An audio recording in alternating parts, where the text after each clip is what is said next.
What's up, everybody, and welcome to a very special episode of Deckin Around, episode 69. Oh, and so, for anyone, 69. For anyone who doesn't know, the whole idea behind this actually came from when Harapan was going to be on the show, and the day before the show, Harapan goes, "Can we change my episode?" He's like, "I'd rather be on episode 69." And mind you, this is like episode 42, so we would have had to push this back like 6 months. It's like the day before, and we're like, so we can't do that, but we can have you on for episode 69 as well. And we decided that we were going to make this our favorite Singaporeans episode. I'm not even Singaporean. Which Kevin technically is not Singaporean, but Right. he spent enough time there that we consider him. I'm an honorary Singaporean. He's spent enough time in Singapore that he is one of our favorite 3 people to have spent significant time in Singapore. Show there you go. It's like saying that Tyler's part Jewish, you know? Yeah, I mean, I hang out with Steve so much, so. And I'm not broke because I hang out with Tyler. Thank you. Oh my God. But before we jump into it, everyone, make sure to like the video, subscribe to the channel, and while you're at it, make sure to check out the description because we have linked tons of links to all of the great content from Kevin, Jaspas, and Harapan in the description, and you don't want to miss out on any of it because these guys are just some of our favorite in the magic and cardistry industry without question. So, guys, how you doing today? Welcome back to the show. Hey, I'm doing great. I'm doing fantastic as well, as you can see from my outfit. Man, I gotta say, that thing looks phenomenal. I'm sure it's really comfy, but at the same time, I already know you're probably dying in that thing. Yeah. It's surprisingly warm, and I'm starting to regret it. Yeah, you're wearing it in Singapore, dude. Is it like fleece or is it like a t-shirt material? It looks really thick. Oh, dude, that thing's fuzzy. That's like... Yeah, I don't know what material this is. I think it's what they use to insulate, like, spaceships, when NASA insulates the spaceship on re-entry. Oh my God. That's what Harapan is going to wear going into space. You know what's really nice about this? I don't know if this is a good way to start the... I like the tail. You got to turn around, man. That tail's epic. There is a small tail, yes. I like the But tail. there's this zipper. Oh, that's the pooping zipper. Oh my God. That's so good. I like how there's none in the front. It's only like back distance only. This is you know what you have to do? You have to lift the leg up all the way to the top. yeah, so you get like enough like angle to it. That is so good, man. That's very Chinese. It's very Chinese because in China you have all these people carrying around their little babies and they have the butt flaps open so that if they need to go, they just like tip them over, let it out, and then go about their day. Yeah. Oh my God. This outfit definitely is something that I wish I had known ahead of time because I would have told Steve we should have bought them for everyone and we could have all just been in like different animal outfits for the show. Dude, that would have been dope. I would have rocked that. You know what the funny thing is? We have Harapan, right? Who's in a new room. He's in his new apartment, which is awesome. And then we have Kevin, who's usually in a different room. But now we have Kevin with a bed in the background. And we usually have Harapan with a bed. It's not a bed. It's like a little mini mini sofa. Nice. Yeah. All right. And I'm in an animal outfit, but usually Jaspas is the one in the animal outfit. What's going on there? Jaspas is like, when have I been in an animal outfit? But I think this is a brilliant idea as well. I think he's talking about how like you always look like a unicorn because you're like magical unicorn because your hair is always a different color. This is the first time we've seen it like a normal color, actually. Well, I mean, we've all got little traces of yellow. I've got this. Jaspas has that, and I think Harapan has a little bit of yellow on him. Just a slight bit. Yeah. I just eat a little, so I have a little bit of yellow too. Oh my God. There's a racist joke somewhere in there. Fiddlin' Johnny wants to know if any Pokemon were hurt in the making of that. Probably several. It's not even this is not even a Pokemon. I know it's not even a Pokemon. What's it called again? Like Milakuna or something? I think it's Rilakuma. Rilakuma. Yeah. It's a Japanese. Cute little bear. Yeah. I dig it. Yeah, but it's so yellow that a Pokemon had to be hurt in the making of it. It's made from real Pikachu skin. There you go. Yeah, exactly. But, so that should be the new pitch for different finishes on playing cards. It's like it's made with Pikachu finish. Oh no! Yeah. This one has Snorlax finish. Help you go to sleep. Well, actually, the Jigglypuff finish would be better for that. I would absolutely buy a deck of cards with a Pikachu finish. That would be. You just feel like, these cards move like lightning, Yeah. There would be so many good ways to market around all of the Pokemon. You'd probably get sued real quick, but it would be pretty amazing.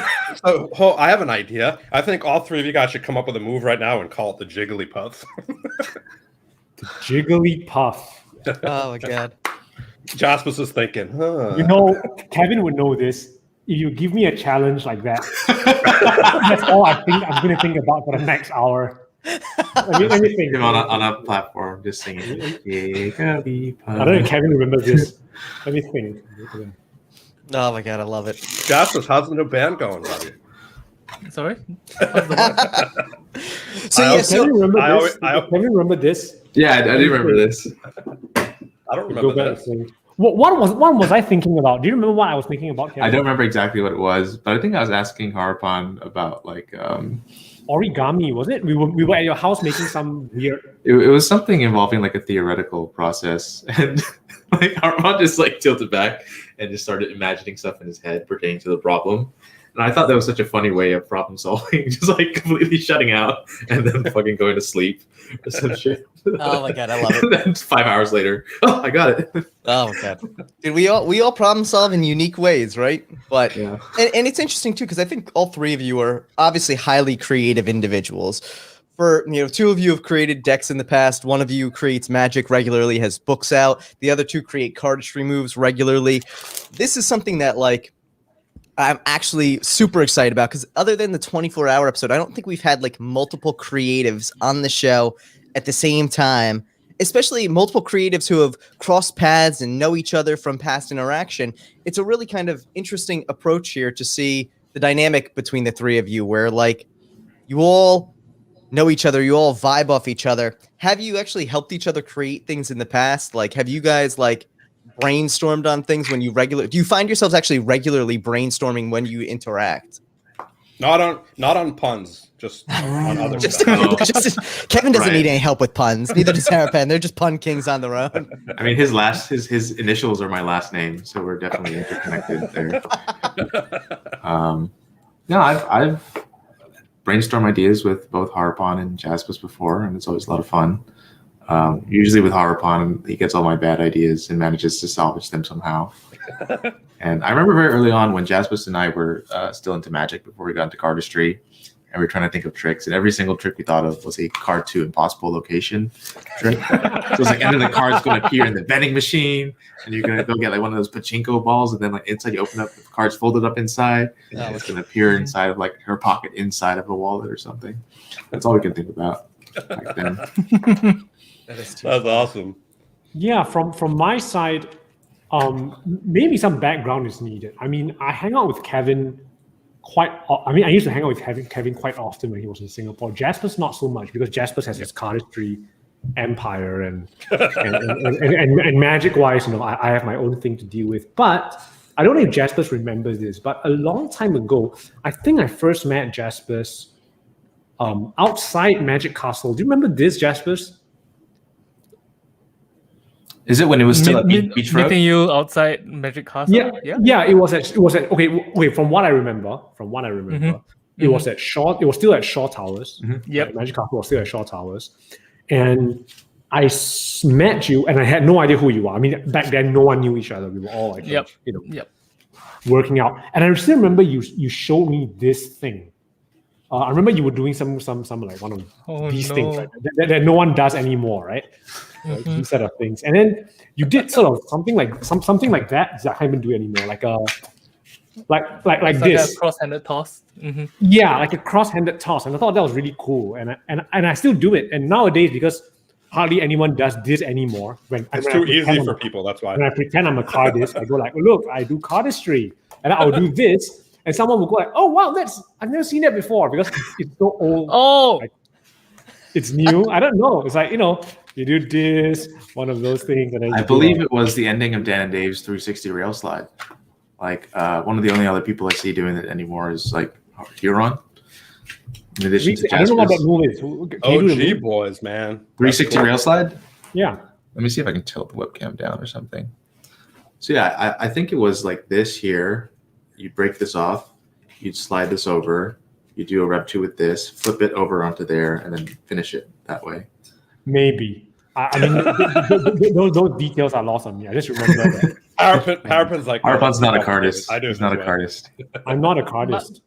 But I think that's one of the beautiful things about cardistry, right? You can just take old ideas and they're sort of fresh now because it's so far and different from the current style of cardistry. Yeah. Yeah, you know, magic's the same, man. Not to define magic. I think that I'm just saying that I think it's similar in a lot of industries. We love magic, man. Like in magic's the same thing. There's so many old things that's like, oh wow, a brand new effect, and it turns out Theodore Deland came up with it like 1,000 years ago or something. It's just it's so funny. It's just like, you know, like anything, you know, with a history, everything's based on something, right? You know, we've talked about this, you know, a couple weeks ago. Actually, I don't even remember who was on, but you know, you got to start from somewhere, and even, you know, like with cardistry, it comes from something, and everything starts with the Z cut, right? A lot of stuff starts from Z grip. Yeah, like mostly, and it's like it has to start from that basic thing, and it's always transitioning into something from something, and it's you know, it's all related. Magic, cardistry. I mean, I think magicians now, all magicians use cardistry in their routines, right? Whether it's even if it's just a ribbon spread on the table. You know, yeah, like one-handed, like even a one-handed fan, or, you know, hoe drop, well, whatever. You know, it's. I mean, to be fair to magic, I think magicians were around way before. Yeah, cardists were around saying like, you know, for hey, sure. check this out, perfect ribbon spread. But you know, I mean, have you ever seen like somebody do the backdrop in magic before cardistry? Wait, no. This is backdrop in magic. I mean, that's what. Yeah, have you seen people do backdrop in magic? I recently was contacted by a friend of mine, and he came up with a color change using backdrop. No, I give him permission to, you know, publish that sounds it. really cool. So he'll be dropping that. Color change using backdrop. That's dope. Yeah, Harapan, I believe it's something like taking advantage of flippant, and then having the backdrop card duck underneath it. Oh, cool. Got it. So it's like that Dan and Dave. Yeah. Although it wasn't theirs. When you're talking about the Ricky Smith one, where like it's something like this. No. Dan and Dave has this fusion thing with the. Oh yeah, at the end of Twin Split. The Alex Pandrea does something like that too. Right. Something like that. And He doesn't use the backdrop though. He uses like something like. He uses the top shot and the flicker shot or something. Right. Oh, you mean like this? No. He uses the top shot, and in the other hand, I don't know. All right, Yeah. Steve. I've seen Alex do something like that as well. All right, Steve.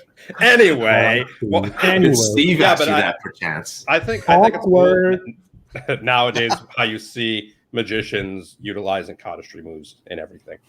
You know? Yeah, there was a recent ad I saw for some kind of magic lesson academy kind of thing on Facebook and Instagram, and the opening shot was of the guy doing a riffle fan, and it's like, you know, card magic, mentalism, cardistry, and I guess that's kind of what people associate magic now, or it is really attention grabbing. Yeah, 100%.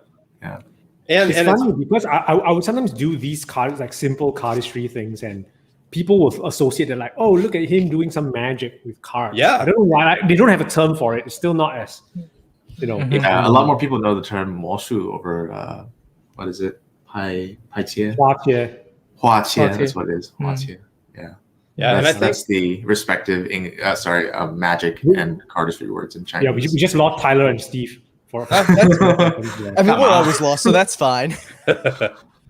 Well, we just found our way again. Thank you for that. Kevin. Well, actually, on the point brought up earlier about like using old things and, you know, having them kind of be presented as new because of how forgotten they are. There's a lot of that happening in music. Like, you know, there's 100%. You know, when Kanye samples that like bum bum be dum bum song, like in Famous, for example.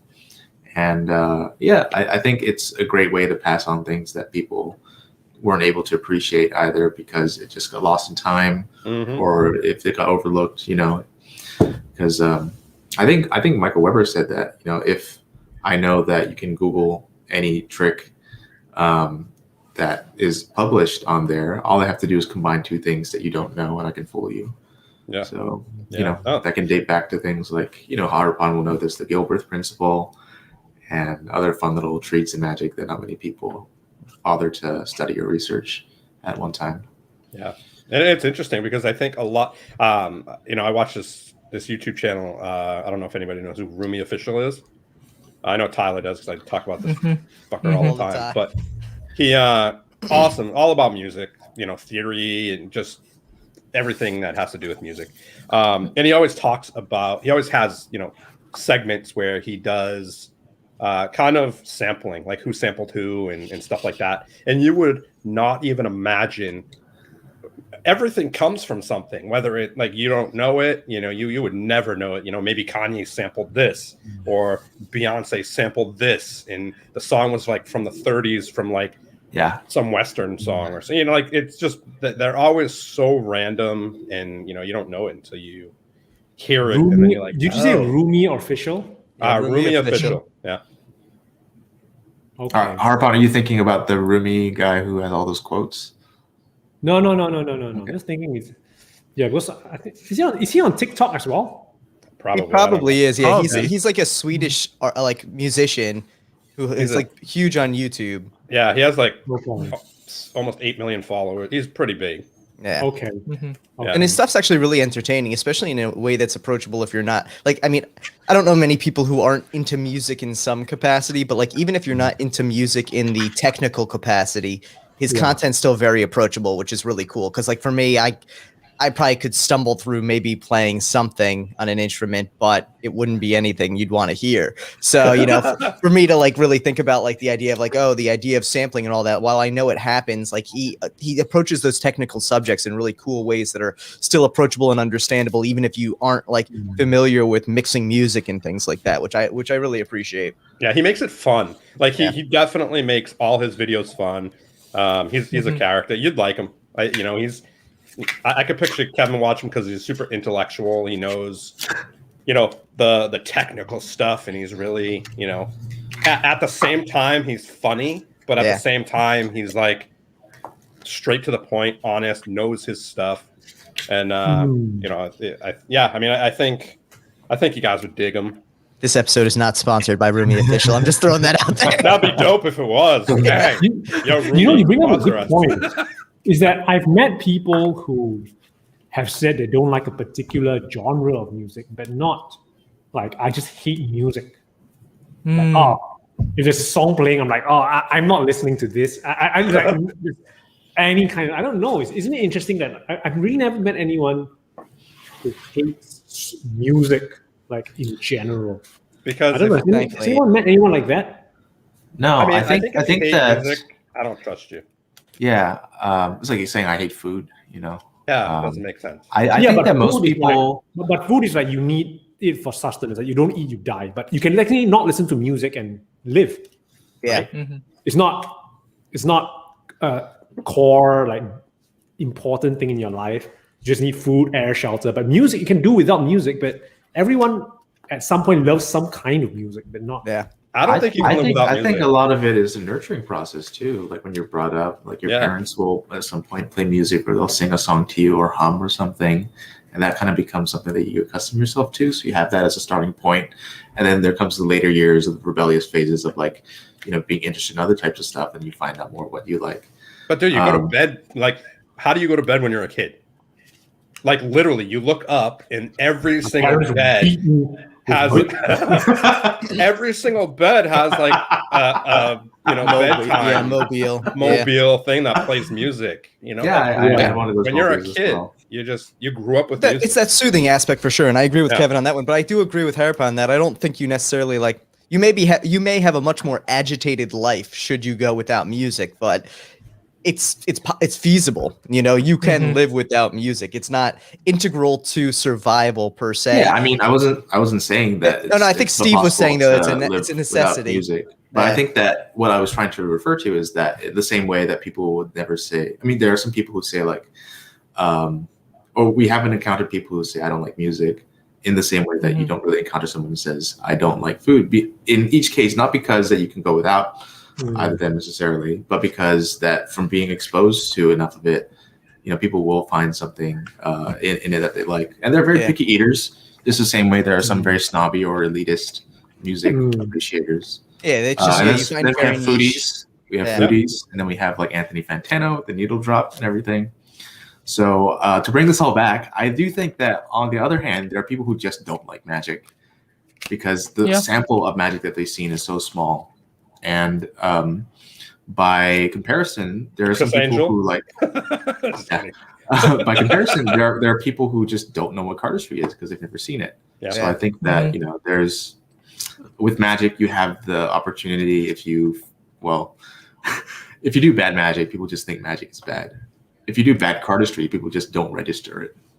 either that or like Harapan said, like if people see bad cardistry, they think it's magic. Because a lot of God damn it. a lot of people that are on TV are magicians, right? And if they're doing some sort of cardistry, it's considered lumped into magician, right? So any type of it's now become as closely tethered to the idea of a magician as like a top hat with like the suit with the coattails and everything. No one, and the white gloves, right? Like no one does that anymore. But when you see that, you go, magician. Yeah. So I can see it being the same way for cardists, where people are doing, all these card shuffles and stuff. People, oh, you probably did magic.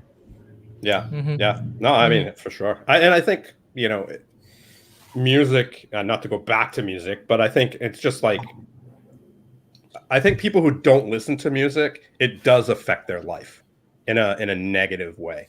And I think because music causes so much emotion or brings so much emotion.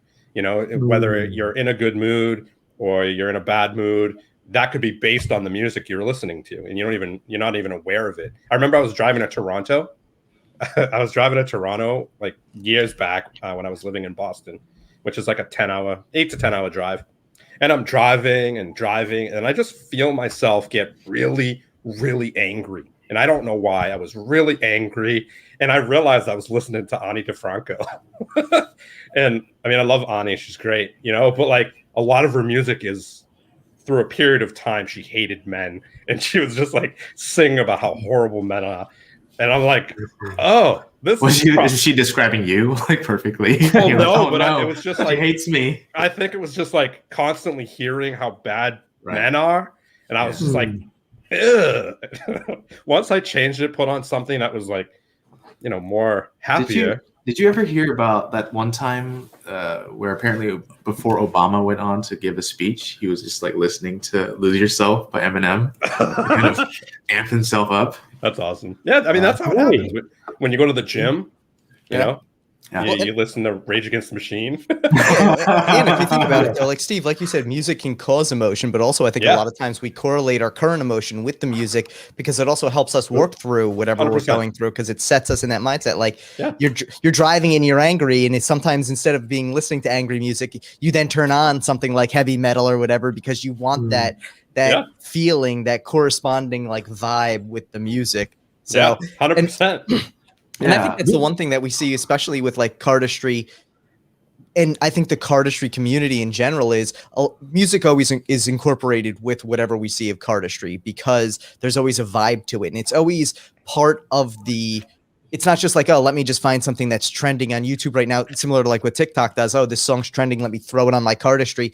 I always find there's this creation aspect between cardistry and the music that's chosen where it always fits. And Kevin, I mean, you do this phenomenally with your trailers for like the Momentum cards.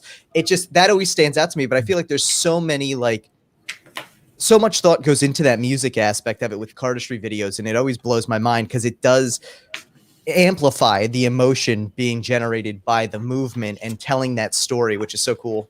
Yeah. I think that both cardistry and magic have instances where music, like in when I was in Sweden, I got to see Kim Young-min do his sand act. Have you guys seen that? Oh yeah. Like incredible, mind-blowing, crazy routine. Jaspas, you got to check it out. You'll love it.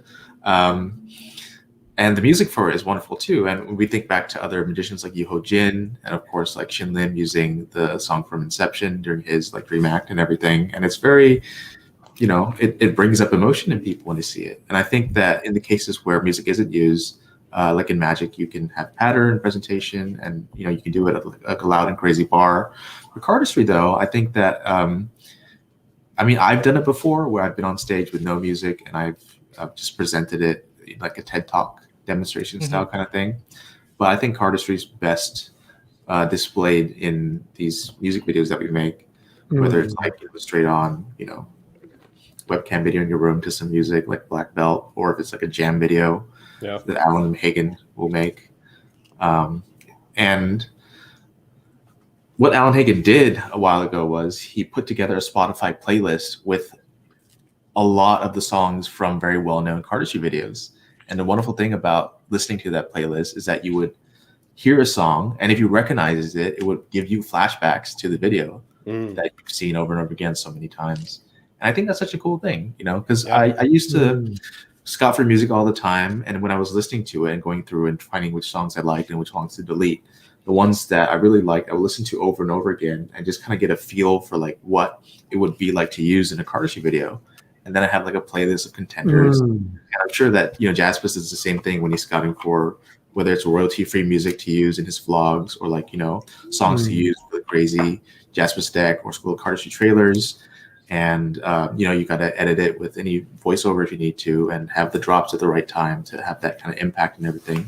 Like I still remember seeing Babel, right? The vertical video that you did during the GDCM launch, or well, it was a Primeval launch and then secretly the GDCM launch. And that was epic. That was really fun. And Jaspas, you've been to CardistryCon, and you know that when like the videos drop, whether it was when we saw XCM in Hong Kong or the final videos between Dobby and Luis, and the music is such a crazy part of it.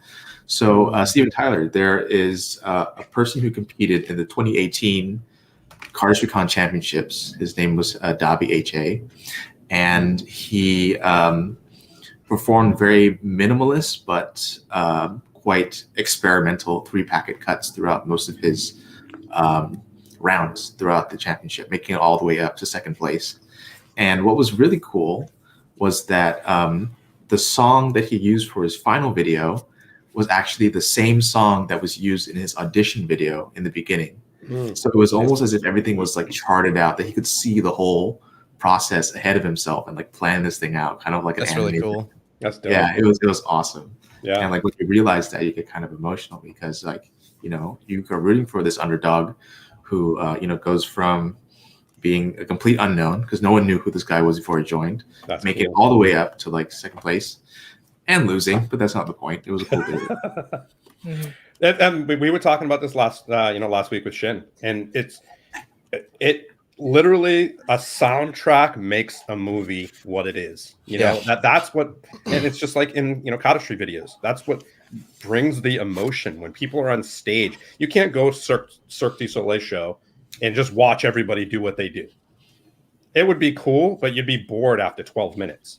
You know, and what it comes down, it's all about the music. That's what sets the emotion for the entire show. And it's just like when you watch a Cardistry video. There's a big difference when watching a Cardistry video that's shot well, but the music's way off. It just doesn't fit. And when you watch a Cardistry video where everything just fits properly, Yeah, there were some instances of mismatching where I remember seeing like maybe young 13 or 14-year-olds filming videos with a shaky camera that their friend is holding in the backyard. The Blair Witch videos. Blair Witch videos, and they're playing like really like obnoxious dubstep too. Oh yeah. So it was like blah blah blah blah blah blah, and then they're like going like that. Yeah. There used to be climbing videos like that too. Everybody uses those songs. When they're first starting out, they think they're hype. And they're gonna get you excited when none of us are exempt from it, man. There's an account my friend runs on Instagram called Cardistry Origins, and in it he asks his friends to share their first videos that they've ever made. And you look back on all of them, you're like, wow, they've come a long way. This is kind of cringe. And then in other cases, you're like, wow, like they were actually really good back then too. That's funny. Jaspas, what was the first video you ever made? Me? The other Jaspas. I don't remember. Wait, Jaspas, No. didn't you share it on Shiv's page? No, Jaspas only was the 5th video I've made. I don't remember what the first one was. How do you know what the 5th video made The is? fact that Jaspas remembers his 5th video means he knows the first video. I don't remember the first video. And the okay. only reason I remember is the 5th video because Jonas made fun of me. No, not made fun of me, but he told me like, hey man, you're doing the same moves. stop it. And I was like, oh, damn. Yeah, I miss Jonas. It's Yeah, what strange happened? with Jonas because I don't know whether Jonas is with us or not anymore. So for context, I yeah. Oh, actually, Jaspas would have a lot of context because he made a whole video about Jonas. Mhm. But in brief, we have a Swedish friend who has been active in the cardistry community ever since like the early 2000s, before Dan and Dave. I think maybe at the same time as when Handlers came out. And he would just be in his room filming stuff on the webcam and have these crazy, amazing, influential, experimental, bonkers concepts that influence almost everybody. And The because best. of his influence as an OG, going on to influence many of the other spearheads in the community, most people get inspired by the other people who were influenced by him, but they've sort of forgotten about Jonas himself, even though he has a channel with all of his ideas on it just out there for free to access, because he never took the path that many of us took, which is to pursue it professionally or anything. He doesn't have a brand, doesn't have any merch, no cards, just sharing ideas. So a while ago, Jonas was diagnosed with a brain tumor. And over the years, his condition has been yo-yoing. And I recently heard from a mutual friend of Jonas and I that he was hospitalized and in dire condition. So I called him up, talked to him for a little bit, and I also put together like a little video with some friends to, as a tribute to him.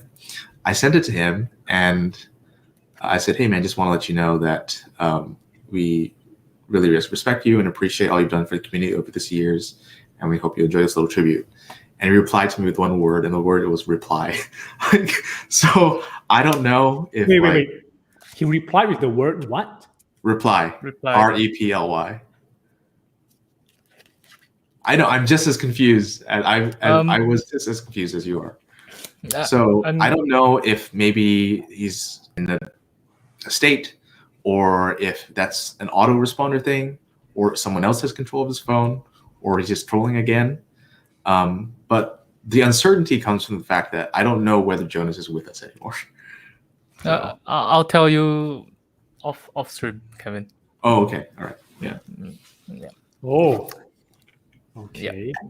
I mean, I'm not sure whether he would want his business aired on. Yeah, sure. Makes sense. Yeah, Makes sure. sense. And I think it's interesting to hear though about something from Jonas. Isn't it something? Oh yeah, Jonas? 3P. Yeah. You what? I was gonna say, I think. Oh, go ahead, Harapan. No, it's okay. I'm just doing Jonas flourishes in the background. That's all. Well, I think it's really interesting though too that, like you said, Kevin, a lot of people kind of don't realize there's that even pre-OG level of OG in cardistry. People who have been doing this before it had a name, before it had that visibility. When I always love the origins of like cardistry, how it really was this like small movement that almost like blew up over time. And I think the fact that again, you guys were in at the early stages, really meeting a lot of the people and becoming people who were influential in all of this. But Harapan's got it. Oh, nice. That's dope. So explain what you're holding, Harapan. This is the Encyclopedia of Card Flourishes. Playing card flourishing. Sorry. Card flourishing. That is super cool. That's dope. Jerry. Yeah. So one of the co-founders of Handlords and Super Hands put together this book containing, I think, over 100 different flourishes, fully furnished with photographs and everything. That's teaching awesome. Everything in different genres like springs and cuts and one-handed cuts and fans and spreads and shuffles. Cool.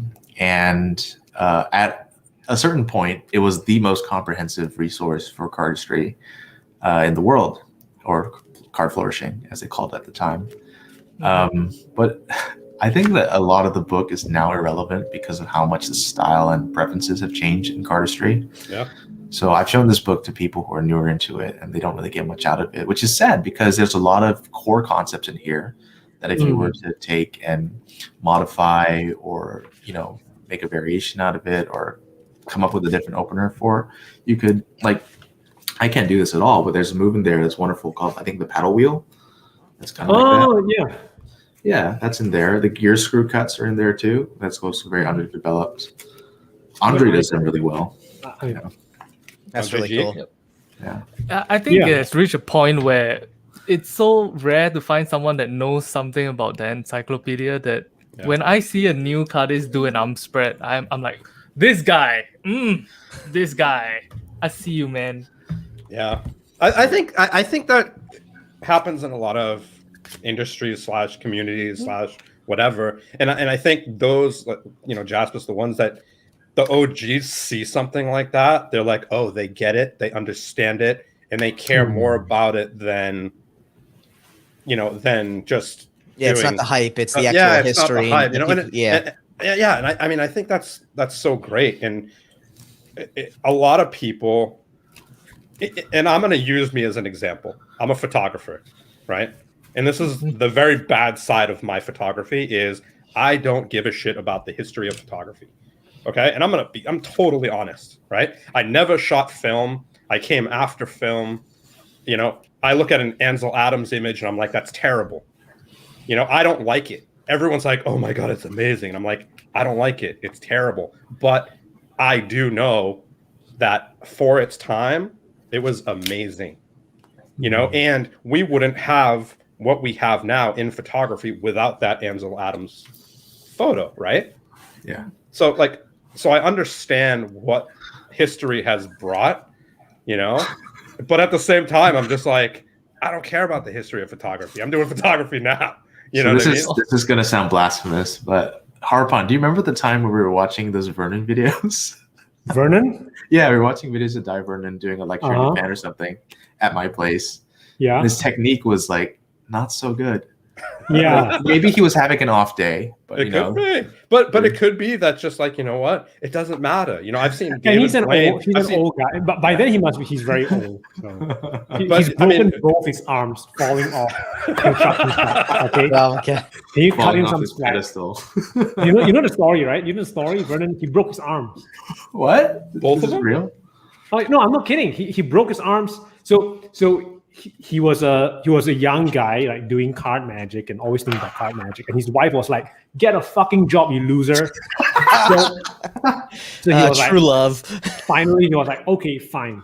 So he went to really get a job at a construction site. Oh God! And the foreman was like, "Okay, Vernon, take those 2 buckets of concrete up. This scaffolding." So it's like, okay, and he brings it up, and he just falls off the scaffolding and breaks both of his arms.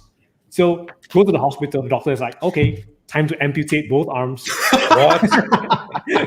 Vernon is like, fuck you, I'm not amputating both arms. So he managed to get the mobility back in both arms. But in his later years, he would always say, oh, I wish, you should have seen me before I broke my arms. I would have done all these moves and stuff like better than I was. Yeah. So really nice of you, Kevin, to totally make fun of a dude who broke both his arms. Well, I mean, maybe Ansel Adams had broken his arms when he was taking those photographs. That's true. So, you can't blame him. Oh my God. So I'm even worse by saying that's funny. No, but I mean that was my point. Is like a lot of people, when they get into something, they don't really respect the history. Although I do respect the history, it doesn't mean I like it, or it doesn't mean I need to bring it into my repertoire. But I think a lot of people who, I mean, obviously I have everything from history in my repertoire because I take photos, and the whole idea of photography is from history. So I use it. And just like cardists of today, magicians of today, they're all using stuff that's been done before. They're just modifying it, And I like to think that, and there's nothing against Steve. I'm just saying I like to think that a lot of magicians I've met, as you slowly progress into the art, you'll get more and more interested in the history. Just because when you're looking for new ideas or you're exploring something new, you wonder, if anyone thought of it or something like that. You start looking in the past, and I think that is the case. I've met some magicians who are, let's say they might be FISM winners or something like that, and they're actually not very interested in history as well. They just want to get their competition act down. Like, okay, I can make cards appear or whatever it is, or I can make this thing appear, and that's all I care about, whether it looks good. But I think when I meet them a few years later and so on, after the FISM hype has died down and they're just doing their own stuff, you start to realize that, they're still more interested in like, it turns out what I was doing is actually from this guy, this person. They slowly develop that taste for learning history about their own art.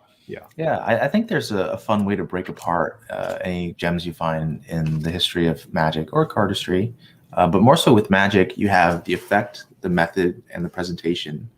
And I think that in any case where someone published something, they were trying to solve a problem, whether it's to introduce, this effect and then have a solution for it, or to try and come up with like an effect that will make the method something that you can present theatrically. And in my case, I think what I've mostly done is have come up with new ideas for effects and then have dug into how to do it in older methods. So I put out like a couple of booklets on like stupid magic tricks. One of them is called Stupid Horrible Immature Tricks. And the methods are not like anything particularly new, but it's fun little interesting presentations for them. So yeah, I'm sure Harapan does this as well, where he'll be like researching through like a relatively or maybe even actually old tome and finding there like a line or like a method or principle that exists but is not perhaps in the right form, in the sense of like matching up the perfect effect with the perfect method. And sometimes you'll find two things from disparate sources where like, oh, this is a shitty method for a really good effect, and this is a shitty effect with a really good method. Yeah. So why not take like both of the good things and put them together and come up with something else? Or you could do what I do and take the shitty sides from both and put them together. And then have something amazing. Some magicians get really, they get really angry with the fact that some magicians publish books without making their tricks perfect. I think Tony is someone like that. Tony Chang?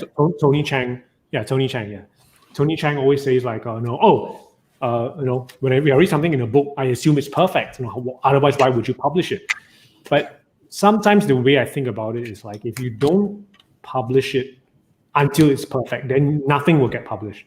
Yeah, you kind of have just to put it out there, and someone else will perfect it for you. Yeah, and that imperfection allows in someone's mind. Yeah. You get stuck somewhere and you go like, oh, that's all I can do, and you push it out, and someone out there will pick up the book and go, okay. I mean, that's something that's bound to happen anyway, even if someone publishes an effect that they think has the perfect method, because, we take something like the burglars effect or, more generally any card, any number, and people are still coming up with different ways to do it. Dude, you know how many like tricks, downloads, whatever I see of ACAN, and I'm like, good, there's so many different ways to do that damn thing. It's like, everybody's perfect method. Harapan and I were joking about a trick called ACANT. Where you ask someone to name a card and they say like, 9 of clubs, and you ask them to name a number and they say 14, and you deal down to the 14th card and it's the ace of hearts, and you're like, how could you mess this up? And you spread all the other cards and they're all 9 of clubs. Oh my god, that's too funny. Dude, that'd be dope. That's actually the perfect trick. I can do ACAN, right? I can do ACAN, but I wouldn't happen. You have a method for that? Yeah, I can do it now. Like, how many hours of this did you have to do? No, it was okay. I would say it's 95%. There's 5% that doesn't match the description. All right. But it's I would say it's not an ACANT. It's a cant. I think we also joked about calling it a cannot. Just to I prefer a cannot. I prefer a cannot because it's immediately obvious what the joke is. Because I used to call it a cant, and I would go like, "Oh, everyone, this is a cant," and some people don't catch the T at the back. In Singapore, right? And it might sound like one of those like cosine secant kind of words in trigonometry. It's like secant and acant. Yeah. Then some people like will say like, "Oh, I can do something and I can't do something." A can't. But that just sounds like an insult. So I think a cannot. It sounds like a description. I would say my version is not a cannot. It's a cannot. A cannot. Yeah. So I have to remove the a. But you know what? That trick is real. The trick I have, the method is really good. I bet it is. Dude, all I have to say is every single trick I do is called a cannot. because A cannot do it. I cannot. I cannot. I cannot do it. I cannot. I think the great thing about that pronunciation of it is that it sounds very Singaporean. It's like, can you do that trick where it's like any card in your number, but you don't find the card? Like, cannot. Cannot. I like how you know at that point. It cannot. Cannot. Sorry, this is Singaporean humor. Not sure if it is. No, this is not Singaporean humor. Cannot like that. No, I think we should explain to Steve and Tyler that there's this thing about like foreigners who come to Singapore realizing that the word "can" is used for a lot of things. Can and spoil also. Spoil is overused. Spoil, yeah. Yeah. Really? Because Hey, what happened to this thing? Oh, this thing's spoiled. my phone's spoiled already. If something's broken, it's like, oh, this thing's spoiled. this thing's spoiled already. My internet's not working. Can. Singtel spoiled already. Can. Oh god. Now, instead of saying I cannot, you could just say spoiled. Yeah. My A can spoil. And here we see Steve trying to use Singlish, much like but it's always wrong. It takes time. Yeah, you don't include Was it L. Adam Kirchman, Kevin? Was it Adam? Dude, I told you, Kirchman I cannot. trying to use Oh, Singlish? Adam Kirchman, I think, has gotten used to the different subtleties. Like he knows how to use le and law instead of la in some instances. So, I remember there was someone, I can't remember, like he was using it wrongly or something, and we were laughing. Like he would just use the word like, something la. We're like, no, that's not how you use it. I don't remember. Use it another way. Yeah, probably some Angmo. That's why I never want to speak another language when I go visit a country. I never want to find out because when I went to Thailand and I had like super long dreads. Yeah. Right. And I was walking through the market, the Saturday market. Someone came up to me and my friend who, we both had dreads, and they're like, soy. And that, I guess that in Thai means beautiful. Oh. And then I went back to my friend's house who, I was staying there, staying at their house. And I went, yeah, they said my hair was soy. And they said your hair was bad luck. And I'm like, what? So if you say soy with an influx, like soy, with the different intonation. It's like totally different than soy. You can get in really big trouble if you use the wrong tones. Yeah. Because Harapan, what is the phrase for like riding in an airplane? Right? It's like da feiji, right? Yeah. Da feiji. If you mispronounce that, it sounds like something else. Like da feiji is something else entirely. What does it mean? Okay, I see what you mean. But that's an Easter egg for our Chinese listeners. Yes, for our Chinese listeners. Write in the comments below. Let us know. Yeah, let us know. I want to know. It's kindergarten level Chinese. Kindergarten level. Oh my god. Dude, Man, I want to know. We'll find out. We'll find out after the show. It's generally something that you can't do riding an airplane. Well, I don't know. Dude, you can do anything you want in an airplane. Right? Can you? I've seen videos of everything. I know you've trust done me. it, Kevin. Are you looking it up, Tyler? No, God no. I'll be afraid to look it up because all of a sudden I see shit on my Instagram feed. You know, I have a question. If you don't mind me interjecting, if I move away from this topic, Go for it. And it's a real handful. It's a I don't know handful. what's going on. Remember, 48 minutes into the video, we got to go back to that. You know, whenever I've done an interview or any sort of like chat with magicians in other countries, other communities, like nowadays Zoom chats and Zoom interviews are very common. Right. So they often always ask me something like, "Oh, Harapan, can you tell me more? What do you think about the Singapore magic community?" And I'm supposed to say something that is like on behalf of everyone, right? And I'm always curious about how Kevin and Jaspas thinks about the Singapore cardistry community. What I thought was interesting is that because Jaspas lives in Singapore and is sort of at least more in tune with what's going on, Kevin has been away from Singapore for some time.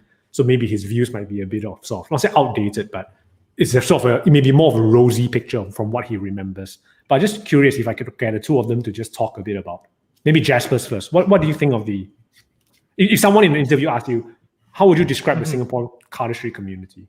I would say it's an amazing group of people, all politically correct stuff. But I think the the actuality to the situation is COVID has killed all semblance of like community meetups. So it's difficult to give an honest answer that sounds good in this specific situation. It doesn't have to sound good. I'm just wondering what you would say. He wants you to be politically incorrect. No. Just be honest. Just what do you think?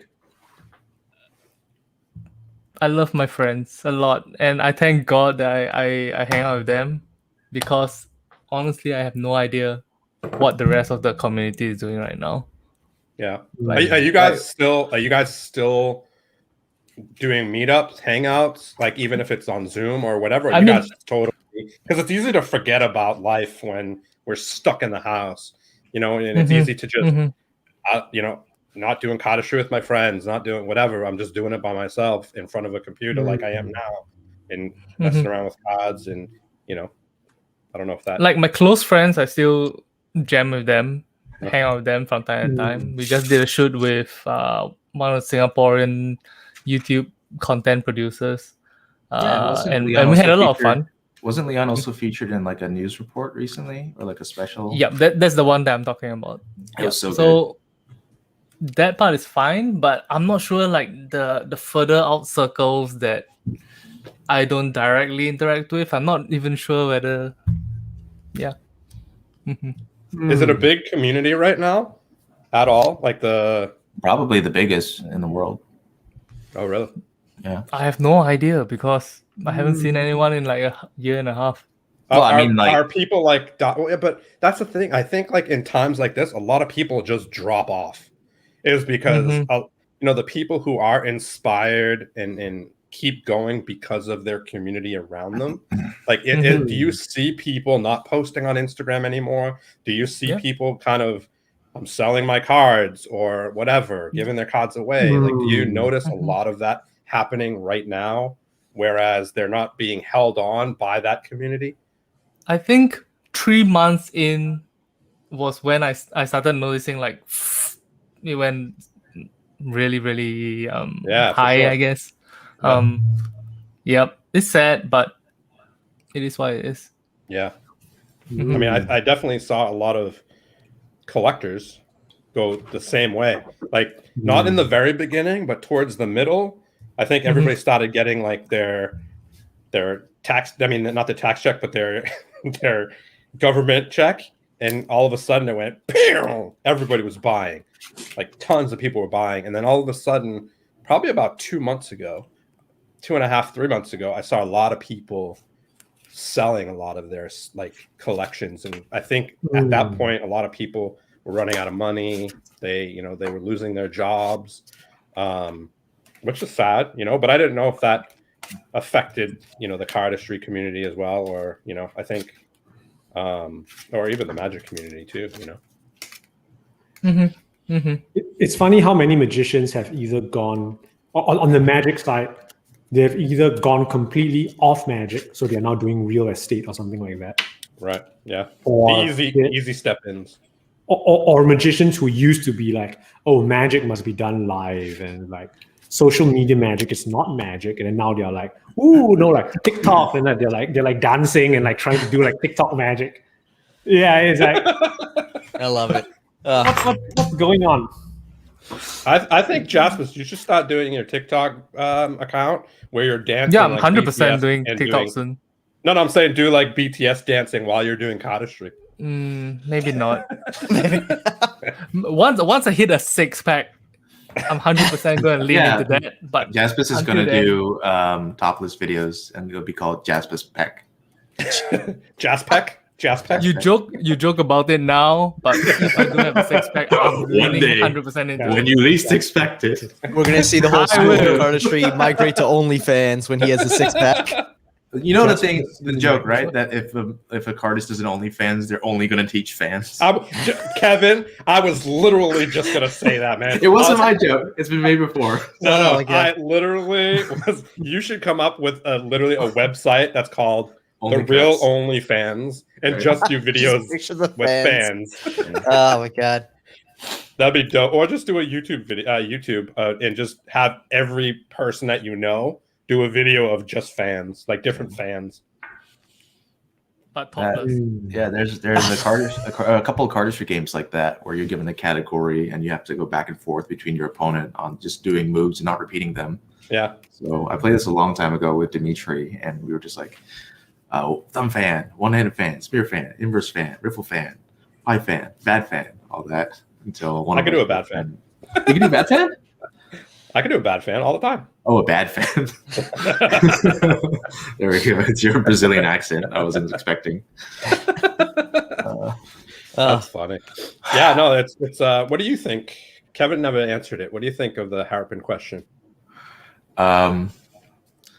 So a long time ago, I think Singapore used to be idolized as the center of the cardistry community in the world, probably due to Bone and Jaspas and the Verts and other things like that. A lot of people like zoned in on Singapore as like the cardistry mecca, right?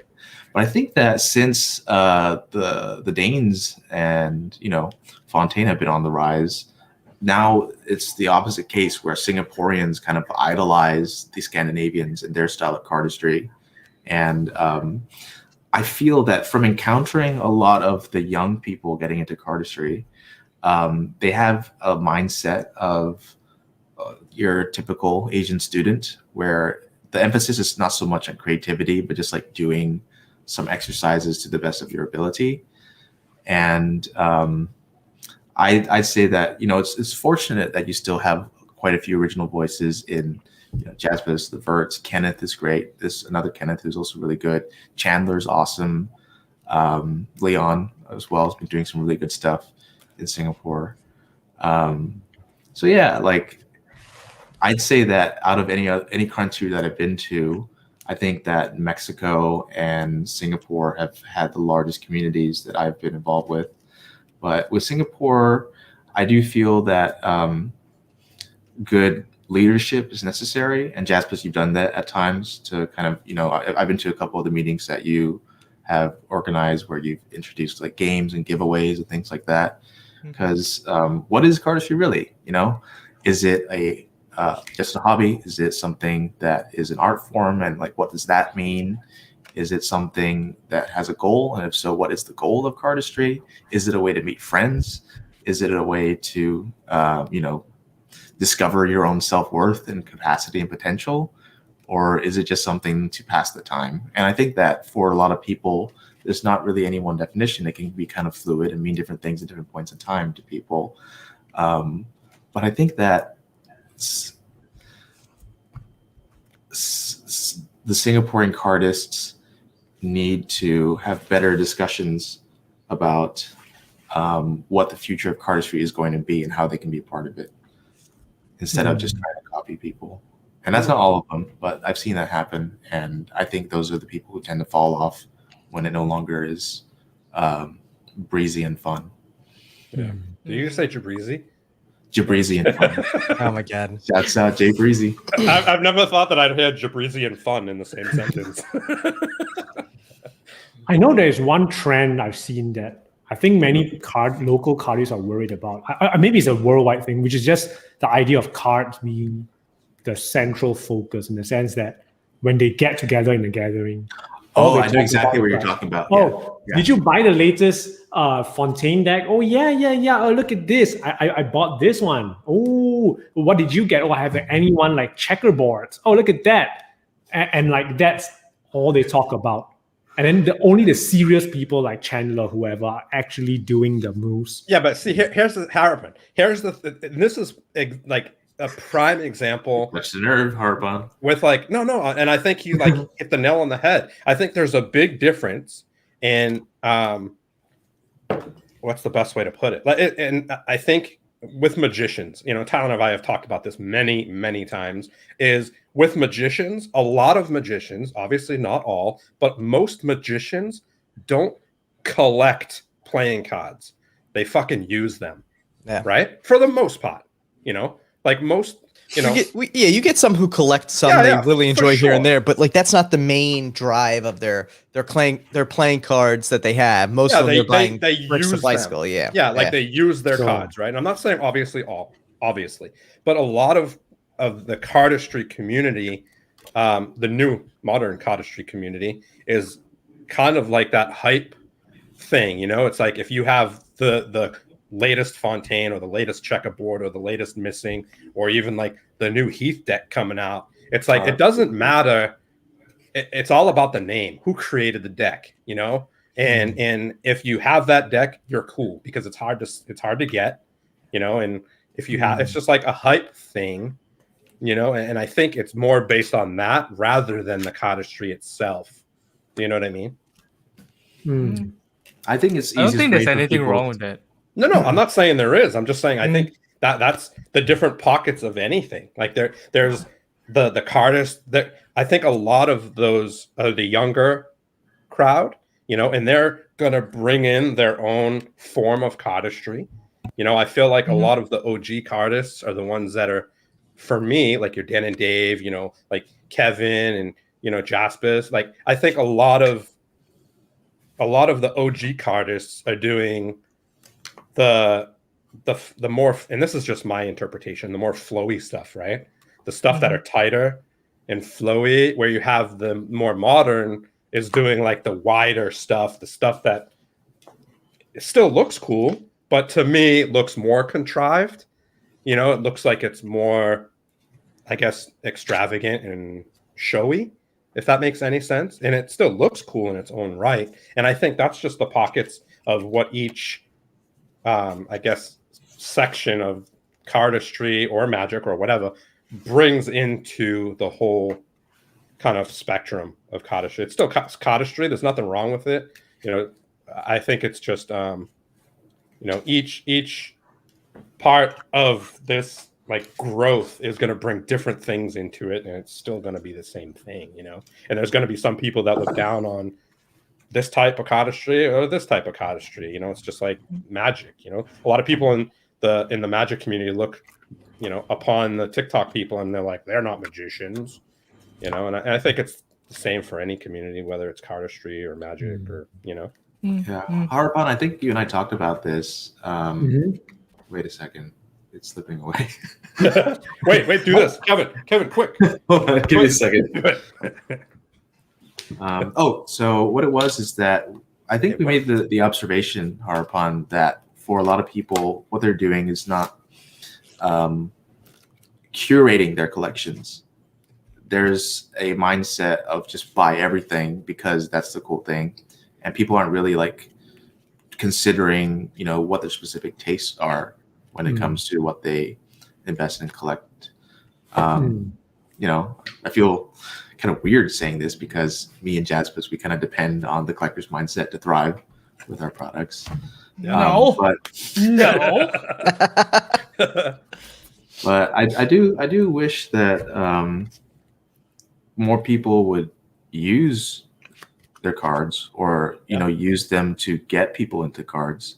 Like there's another really fantastic cardist in Singapore. His name is Ambrose, and he's like one of the kindest, most generous people I've ever met. Like when he bought a brick of red Fontaines back when, you know, the Indiegogo was completing, he gave a deck to like each one of his really good friends. And, you know, today that would be the equivalent of being like, would you like half a K? Here you go.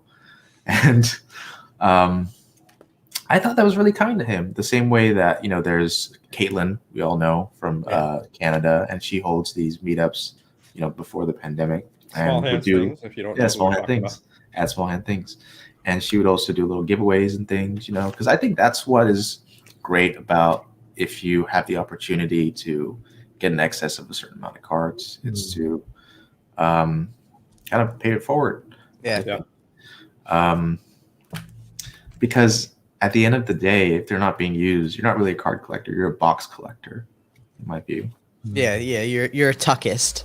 You enjoy. Is that the word now? Tuckist? In the collector community. No, in the collector community, to some extent, there are people who consider them like tuckists versus like, you know, the way they like to, like, I mean, again, actually, I'm trying to like look It's Wait, interesting Tyler, to are you see- serious? It's a term, tuckist? No, he just made it up. No, I've literally heard that used before. I'm not making that up. Really? Steve. Really? 100%. Yes. I've never heard There it. are people like people who genuinely only collect the cards because ultimately what ends up happening is if you never open the cards, you don't care about what the cards look like. You care about what the tuck box looks like. Yeah. And those are like tuckists in the community because they really, Tuckist. yeah. Wow.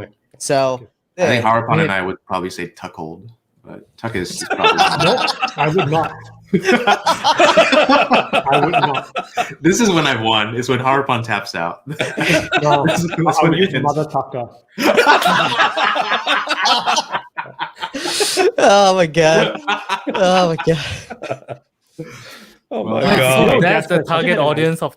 So you mean So did you that's say the target tuck audience of audience? Theory 11 cards. Yes. Uh, So yes, Theory 11 is 100% tuckists because Yes. the cards and it's funny too because you get I learned people who- something new today. Yeah. I'm so happy. Well, And you learned it from us. Yeah. yes, shocking. Who Who would thought have they were thought? going to come I on did Deckin not Around know. and You learn have to something change from the us? name of your show to Tucking Around now. No.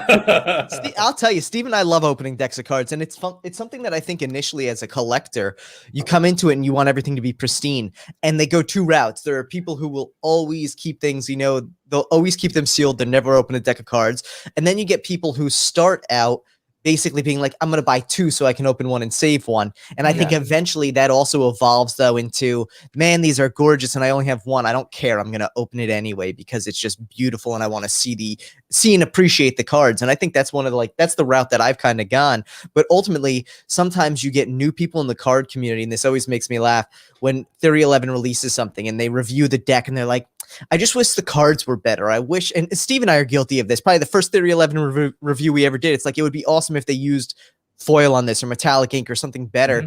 And then you're like, but that's not what they are. And like, they're very honest about who they are. We just want them to be someone different. And that's never going to happen. Well, I Have mean, you here's heard- have the you thing heard that I there's- think is like, Yeah. we all know what Theory 11 is, and they're the smartest brand in the fucking card community. And because they're here because they want you to use your cards, first of all. Second of all, they want to sell decks of cards, right? And they sell everything for $9.95. Yeah, can't go wrong. And like Stefan just said, what the tuck is 500% better than the cards. Well, here's the thing: 100% of the people, the first thing they see I've not is the noticed tuck that box. there's been a chat going on this whole time. So Oh, dear. there's a tuck box, and that's what people are drawn to. And it doesn't matter, the tuck is always better than what's inside, 100% of the time, for the most part. And I think what it comes down to is, depending on what your brand is, right? Like Theory 11, your brand, like, they want you to use the cards, whatever. They're for people that go into Target and buy cards for slapjack, poker, gin, whatever you want to play, so why spend more money? Dude, but at the same time too, like anytime I go into a Target now and see Theory 11 decks, there's still a ton of them there because I can't imagine, like, the way Target positions them, it's like Bicycle 2-pack for $4. Theory 11, $9.95. And unless you have a kid who's sitting there being like, no, I really want this one. I think most people going in to buy poker decks are like, dude, I'm not spending $10 on a deck of cards. I can get 2 for $4. Dude, like, at my Target near me, there's like always sold out. Always. I'll go there and they'll be like 20. I'll find that like nice gold artisan and I'll take it. And then I'll go back the week later and there'll be one deck of cards there. So they're always selling out. That's for crazy. me. Yeah, I think because the adults love that Theory 11, the Monarchs, classic staple, whether you collect cards or not. If you're a magician, you're using it. If you're a collector, you have them. I think it's, it's interesting how the tuckists, like you were saying, there was a very deliberate choice in the design of the Virtuoso deck in that you don't see the actual back of the cards from the tuck. Yeah. With it, you are kind of led to examine it from different angles because of how the lines and shapes interconnect with each other across the tuck case. And then once you crack it open and pull it out, that's when you actually get to experience the deck. Because there are other hobbyists who collect things without opening them, but I think in some of those cases, you can get the experience of that object.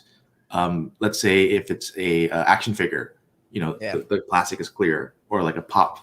What are those called again? The little Funko Pops? Funko Pop. Funko Pop. Yeah. You can see through the cellophane what it is. So it makes sense that you have that on display and you can see what it is.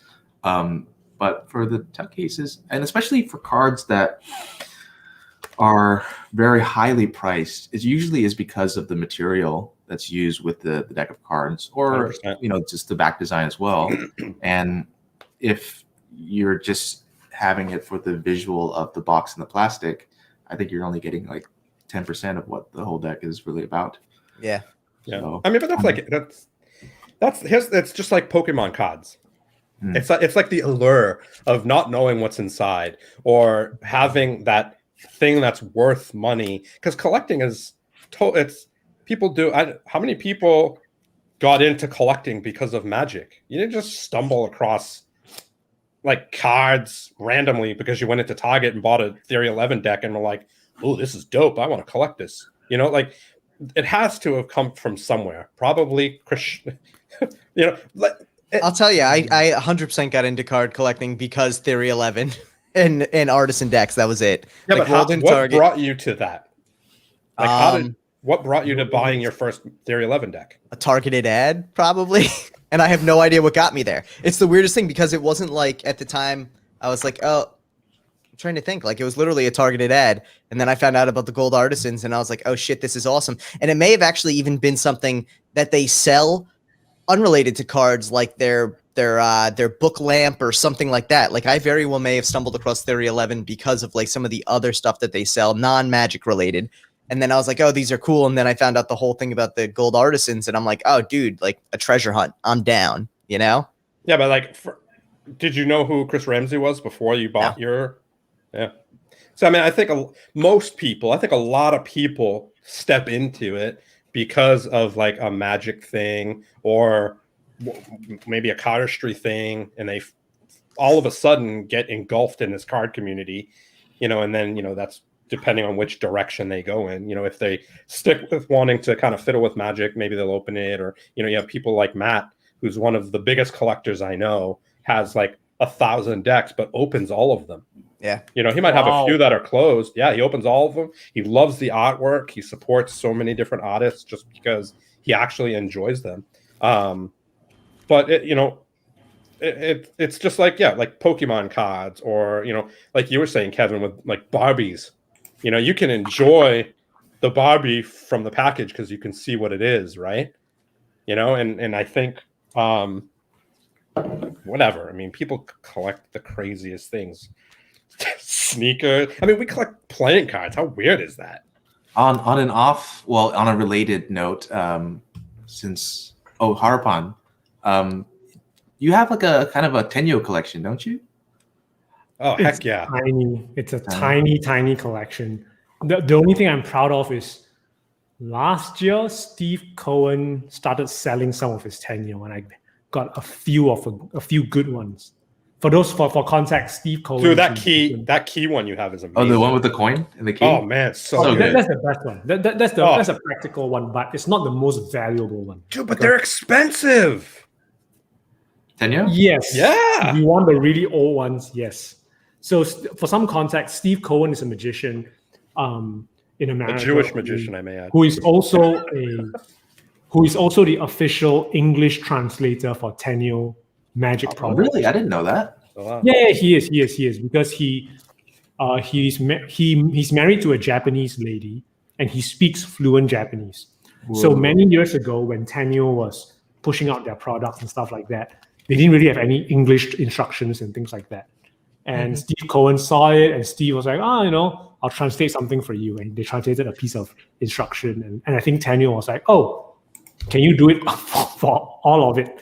So since then, Steve Cohen has always gotten prototype versions of these Tenyo products, or just the first release ever, and Steve will translate it all into English and then send it back to Tenyo. So Steve has a lot of all the old products, and he was selling them.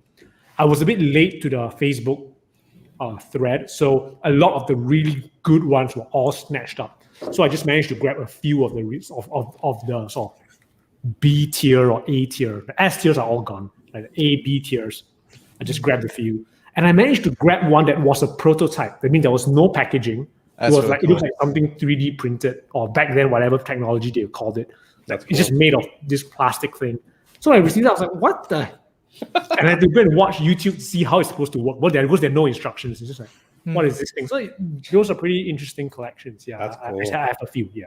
Yeah, I love that key one. That key through coin is awesome. I do remember Tenyo being quite expensive, but it was always like these crazy techniques and methods. Like Jaspas, do you remember when I bought Blue Crystal? Blue Crystal. Yeah. That sounds like do you know that one, Harapan? You might not want to say that too loud. The FBI will come. Blue Crystal. Yeah. Besides that, you bought heroin as well, right? I like the Methio. Methio. Yeah. Yeah. No, Tenyo is it's a great thing to collect, but it's quite expensive. Yeah, they're like $60 each. What's the holy grail of a Tenyo product? The holy grail of a Tenyo product. I mean, think. I know there's some that are really hard to find. There are a few holy grails. I mean, there are some that are really old, but for me, my friends who collect Tenyo find those that are really clever. There's one, I can't remember what it's called. It's like a stone. It's like an Easter Island head. Mm-hmm. So the effect is this: you have you have a platform with, I don't know, 5 different colored coins, right? Like infinity stones or something, right? They're like 5 different things, and then you place a Easter Island head. Right? You show a little Easter Island head, and you put it like that, and then you cover it up with a cup so you can't see it. And then the audience can choose a color, like which color do you want? Let's say red. And then when you remove it, the head is somehow now facing the red. No, that's really facing cool. the red one. And then you can do it again, like what color do you want? Yellow, and you remove it. It's now facing the yellow. What? So really cool. you never go near the thing. There's no like under the leg. You know, some people are like, they're moving it or something like that. It's surprisingly, it's an electronic thing. Really? So there is a container for the gems that you twist the cap, and the head inside like moves. Oh, that is so cool. That's really cool. That's super clever. I'm certain that there are some like spy agencies who recruit like Tenyo people for gadgets. There's another one called Geometric, and it looks something like this. It's a sleeve. It's a plastic sleeve with a piece of like a plastic card, like a credit card kind of situation, right? So it's in the sleeve. You take it out. There's a big circular hole in the card, like a gigantic circular hole. So you can take this circular disc that fits just nice into the circular hole. It goes through. You take a square piece and it doesn't fit through, right? Because a square can't fit in the circle. You go, okay, it doesn't fit. The circle fits. You put it back in the sleeve. You turn it around. When you take it out, it's a square hole. Damn, that's quite cool. The square fits, but the circle doesn't fit. That's quite cool. Dude, their stuff is so creative. And then you take it out. It's like circle, square, and the sleeve is otherwise, and it's like you can look through it. You know, Steve, you've got to see a Tenyo demonstrator sometime, because they take their props and gimmicks and they actually layer it with like more than what you're provided with presentationally. Like I saw one of them really like just use the zigzag cigarette thing to its absolute potential, with like replacing pieces, twisting them around, and then you get this mismade cigarette inside of it, everything. It's so cool. God, they have so many products too. Like it's endless amount of products. Jaspas, I've got sorry to bring it away, but we are coming up to what? 1 hour. We've got 10 minutes. 1 hour 20 minutes about. Yeah. We got to do our deck sniff before that too. So go ahead. Yes, we're going to do a deck sniff. Just as I got an idea, once the pandemic ends, when you do one of these at gatherings, I don't know if I know we are all in the business of like selling products, and you have your own line of cards, and Kevin and I might have one coming up. Might. No, but Jasper, what do you think of an idea of you have a gathering where you're not allowed to use like fancy cards? Like no one is allowed to flex the decks. You can only bring like bicycle decks, backs, tally hose, and you're that done. Sounds like it would be fun. Yeah. It sounds like it would be really fun. And it's the thing that when you come here, no one flexes their decks. No one brings like, oh, look at this, checkerboards. Like none. You come here, you bring out your aviators, and you're out. You are supposed to do the moves. I just want to see an Aladdin party, honestly. Yeah, exactly. Boo, Aladdin's, boo. Yay, Aladdin's. Aviators, Aladdin's all the way. That's where it's at. Aladdin. I shouldn't be doing this. Someone's going to turn this to a GIF. Arco. Arco. Old school Arco. Mm-hmm. Yeah, Harapan, I think that's a great idea. That is a dope idea, actually. That sounds super fun. Yeah. Yeah, there really is so kind of much like in focus on the cards. the theme of like a retro kind of thing, or maybe like an ugly sweater party. Like, Yeah, you can bring all Congress decks. No, yeah, everyone bring their worst deck, and then the cheapest deck they can find. That someone brings gets a. I don't think you want me to bring my worst deck. Oh my The god, please do. butthole deck. Dude, that'd be great for That's like. don't even lie. That's the best deck. That is the best deck. I love that deck. Mario Have Lopez actually hit me up about you buying had some. a chance to get Dude, them to make this? You know what I'm talking about? Yeah, wider backs. No, I talked to Bicycle. They wouldn't let me do it. Okay. What? Why not a you new do what? management? Maybe I'll have to hit up Garrett Thomas. About Dude, you should do butthole backs, Yeah, butthole yeah. back. butthole back, or rectum backs. Virtue asshole. Dude, you should totally do a line of just butt decks. Okay, Love quick. it. Pun war. Quick. Anything about shit, but anything that's smelly. Let's Quick. do it. Go for it. Smelly hose. Fontaine. Fontaines. NBO. NBO. Stool of Cardistry. How about butterflies? Oh my god. Chapped ass deck. Jab. Momentum. Damn.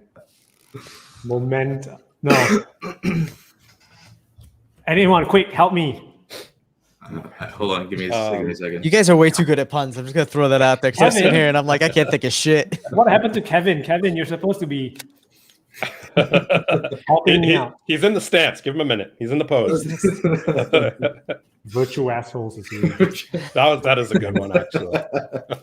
Virtual assholes is really good. How about Harabong? Adaptive aesthetics. How about Harabong? Oh, Harry God. Bun. Harry Bun. Harry Buns. Haribun. Harry Bun. Dong. All right, let's do deck sniff. Deck sniff. After we talked about things that smell bad, get ready to Speaking sniff your cards. Speaking of all these butts and poop, let's sniff Okay. some decks. Let's do a deck sniff. Okay, I'll bring out a deck of cards now. So what's everyone sniffing today? I am sniffing the Lotus in Hand solids. Nice. I really dig that deck. So hey, I'll sniff it too. Actually, you know what? I'll grab some cards. I'll sniff it too. I'm sniffing some thin crushed bicycles. Nice. Oh, they didn't crush. Nice. Nice. Yeah. Who's doing them? Harapan. Expert in It's thin USDC. crushed. Ooh, Yeah. Go. interesting. They're the new Yeah. expert. You know it's thin deck. crushed because of the stamp. The seal is like a stamp. You know, it's like perforated edges. Oh. Yeah. So those are the thin crushed. You can look on the bottom too. It says when it was made. They feel incredible. What is that? WWF cards? Yeah, raw deal. That is What? so sick. They smell so good though. Dude, here's the thing though. That's WWF. That's Yeah, That's old Okay. school. Old that's school. old school. I still can't call them WWE. It's always been WWF for me. No, Right? WWF That's flows so better anyway. Yeah, it's always WWF. Like All right, we ready? All right. What do you got? What do you got, Ty? I went with the exotics. Nice. They were All the right, ready? closest one open. And 1, 2, 3. Oh yeah. What's really funny? Oh, you're just About- smelling it off These are of there. horrible, Kevin. Kevin, these are terrible. Dex stinks. Well, because they're that chemical smell. This Yeah. actually isn't Yeah, bad. it does smell really chemically. It's like so something bad. that someone might be spraying as a finish on something. What's interesting about the exotics, and I don't want to say they smell like pineapple because they don't, but like they kind of smell like Magic the Gathering cards, which is interesting because I know they're not printed by Cardamundi, but they have that like tangy after scent. That's the best way I can explain it. That's funny. To clarify, I'm pointing and nodding not because I know what it smells like. It's more of like Magic the Gathering cards. They Yeah, smell good. I honestly I gave away all my Magic the Gathering cards like years ago, and I still somewhat regret that because I had some bangers in there. So How does the WWF smell like? Sweat, Jaspas? So good. Little So musky. good. Sweaty butt men. So good. swety butt. It smells like Like if I could mankind. design the smell of my cards, I would make it smell like Magic the Gathering or WWF cards. or They a smell so combination good. of them. Oh my Nice. god, I love it. I'm sniffing the aerodynamics as a chaser after the lowest in hand solids. Well, because the USPCC decks are so like mellow scent wise. They're very Catamundi is neutral. too. Catamundi is too. I haven't smelled a Cardamundi deck in a long time. Cartamundi. Yeah, Cartamundi. Cardamundi. It is wrong USP. that my mind is still on that. USPP. Ah, Jesus. Right? USPPP. Yeah. I was about to say that. Yeah. Speaking of PCC, 打飞机 and What? Come on, you gotta tell us what that is. out of. He brought it full circle. Oh my god. On that note, for anyone who doesn't know, Harapan has an amazing masterclass today, so he's got to jump off for that. So we're going to Best be of luck winding with this that, one down French. here. We're going to be calling in an early one, but we do appreciate, first off, everyone who came out today to watch episode 69 with our three favorite Singapore affiliated friends. Singapore affiliated friends. It took me an hour and 25 minutes, but I came up with a term that I think fits. So, but no, we appreciate you guys coming on so much. And honestly, Harapan, kudos to you for pushing so hard to be on episode 69. I'm also like props to sticking it out in that hoodie thing outfit, man, because I know you said it was hot. So I can't imagine you're going to do your masterclass in that, but we do. There you go. I'm not. Stefan says masterclass in fart jokes. That's the other masterclass he's going to be coming with. Master ass. Master ass. For those who are watching, I'm doing a serious lesson later on, but when the Zoom call happens next week, you can ask me about that and we can do some. Awesome. But I may be kicked off the masterclass platform. Yeah. I also want to say real quick, Stu in the comments, I think Stu Batman has been looking for a launch edition. Stu, you can hit me up on Instagram. I think I have a spare one that I can that's amazing. arrange a reasonable price for. So Dope. Stu, there you go, man. Kevin, Making shit happen here, Kevin. absolutely love it. Now, you guys are honestly some of our favorite people we've had on this show. No question about it. We love you guys to death. We can't wait until the world opens again and Steve and I can come and show you our terrible cardistry skills with a tally ho and arco deck. And Jaspas has a new deck out. Jaspas, tell us quick. Show us quick. Scope Cardistry V6s, angled Where- lines, nice. looks Where can good. you get them? They do look Schoolcardistry.com? The new Nice. deck.order.com. New deck order. Which the link Can is you down bring in it the closer, description Jasper? below. Can you bring it closer, guys? Can you see? Oh, okay, yeah. there we Beautiful. go. Gorgeous Focus it looking. in. Yeah. So for That's anyone like out there- Transformer vibes. Optimus love it, yeah. Prime, yeah. Yeah. Because it looks like the eyes. You remember in the first Transformer movies, they had the small robot Yeah. who had the really like lit up eyes. That's kind of what it looks like there. I dig it. yeah. I dig it. I kind of imagine it more of like as Mega Man X, one of the final bosses. Oh, Sigma? Oh, dude, Anybody got it? I can got see it. that. Yeah, I I can love definitely see Sigma. that. What's his name? X4 is my favorite. What's his name? Sigma. Yeah, I Sigma? think, No, I think it's not Sigma. was it One of the Sigma? bosses right before that. Oh, like which Has X these game that eyes was that it just X4? like bounce all off all the walls and stuff. Nice. Was it what the moth one or mushroom? I don't remember. I have no All right. idea. It has walls that go like this. I had no if you know, leave a comment in Yeah, the if you know. down below. Let us know which Mega Man boss the Jaspas School of Cardistry V6 reminds you of. Yeah. Master Guys. class by Harapan starting Yeah. today. Go check it out. Aerodynamics V3 still available at momentum.com. Go get them. Nice. Honestly, I love. Pick I that have my shit up. gilded. I have my gilded right up there. I absolutely Oh, love. awesome. Thank you Love for the support. momentum. So for anyone who hasn't checked out all of the plethora of links down below, make sure to check them all out because you're going to find amazing magic cardistry and just awesome people behind it. So check out all of the links for Jaspas, Harapan, and Kevin. Guys, thank you so much for coming on. We really do appreciate it, especially it is mad late for Jaspas and Harapan, so we do appreciate you guys staying up or waking up early. It's Wait, a Jaspas very, is going very to bed good in about time an for hour me. and a half. It's like 3:30 in the Yeah, I know. afternoon. It's super Time super zone. mellow, right?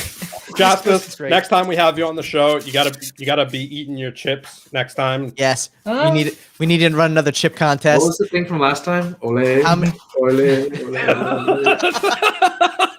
It was so good. Oh my goodness. All right. Tiger beer. Guys, Cheers, boys. thank Yes. you so much for coming on, everyone. Make sure to like, Yeah. share, and subscribe. And we will Next see week. you next week Yep. for special guest Ashley Goodwin. Keep an eye out for the time. It may be a little bit off schedule, but we'll figure that out, everybody. Thank you so much. Make sure to like, share, and subscribe, and we'll see you all soon. Peace. Peace out. Bye-bye. Bye.